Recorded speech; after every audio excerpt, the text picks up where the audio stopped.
Pour pouvoir se repérer, moi j'ai fait un tableau, donc je vous parlais ici des différentes connexions, des différentes sorties de chaque boîtier de rétrosignalisation. On retrouve les adresses que je vous ai montrées tantôt, hein, 65.1, 66.2, 67.3, etc.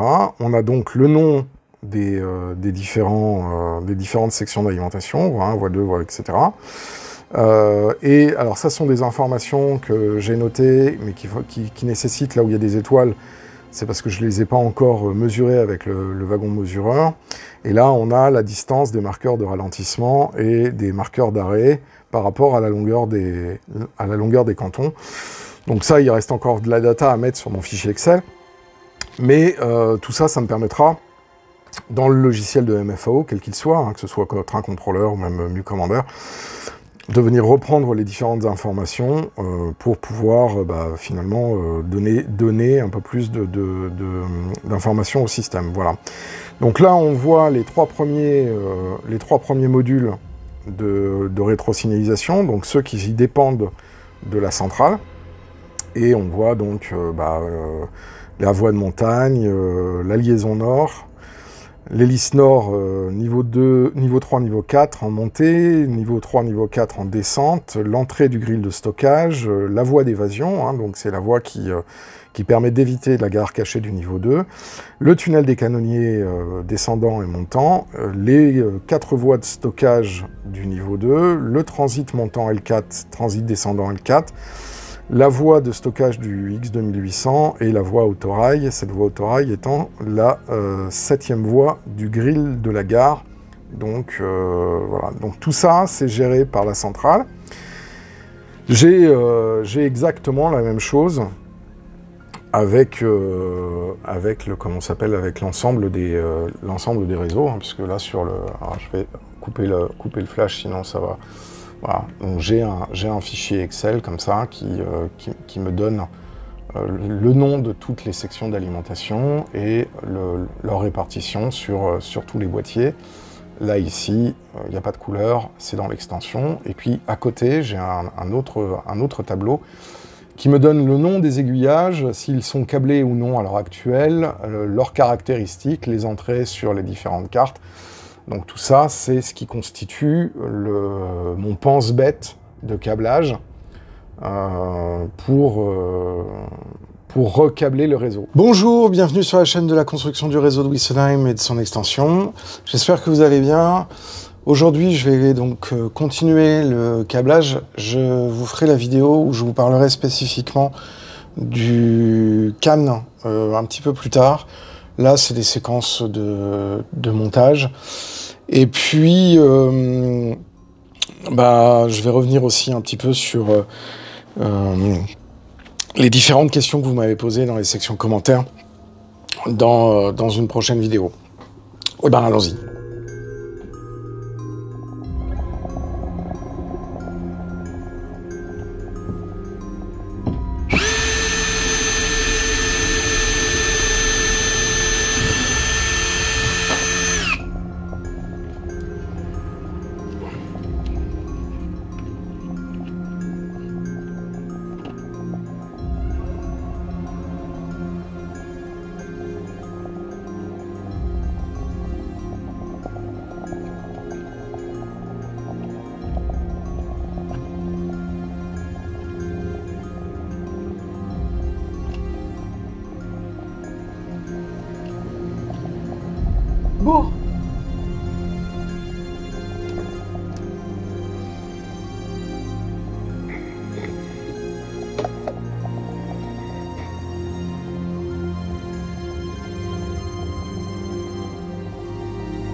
Voilà, c'est terminé pour aujourd'hui. J'aurai l'occasion d'évoquer pas mal de questions et de répondre à pas mal de questions qui m'ont été posées dans la section commentaires dans une vidéo, certainement demain ou début de la semaine prochaine. J'ai aussi quelques petits contenus annexes que je voudrais mettre en avant, notamment le module gare cachée lié au projet Nomade, donc ça j'aurai l'occasion de vous en reparler.